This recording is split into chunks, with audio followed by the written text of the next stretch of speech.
facilitation and network facilitation, I'm noticing, have some similarities, and they have some significant differences, particularly because you can route around nodes that are blocking in a network. And in a community, you have to work it out because there's a boundary. See, I guess I have some pretty strong definitions about the distinctions between the two of them. Why don't you give those two definitions? Okay. And the interesting exceptions.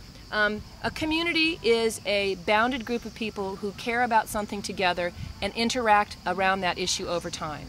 So, you know, a bunch of people getting together, whoops, you're just pulling my ear out. This is your ear.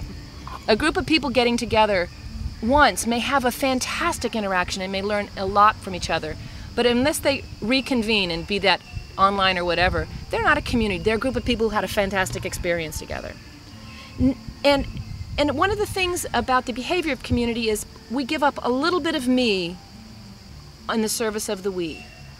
So identity is not just me, it's we. And in some communities it's a lot of we. In a cult, it's all we.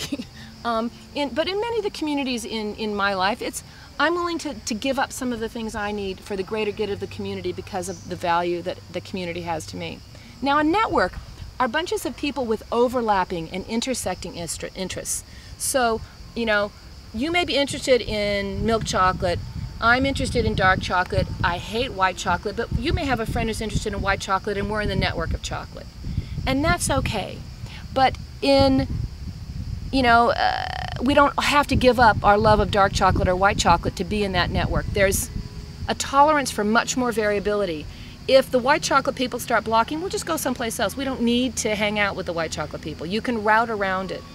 Therefore, the boundaries are always shifting.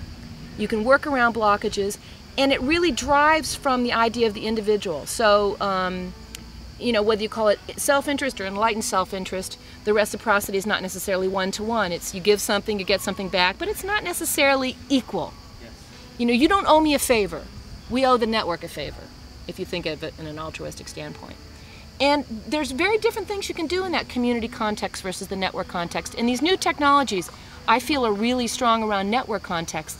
And then the fun thing is communities fall out of networks. People discover each other and grow closer. And then they form that bond, that continuity over time, and become communities. And when communities explode, they can go back out into the network and still be connected, but without maybe all that we. They couldn't, I'm done with we, you know, I need to go back out into the me.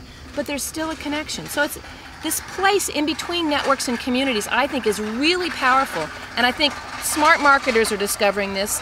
Smart educators and people who are interested in learning are discovering it. It's not either or.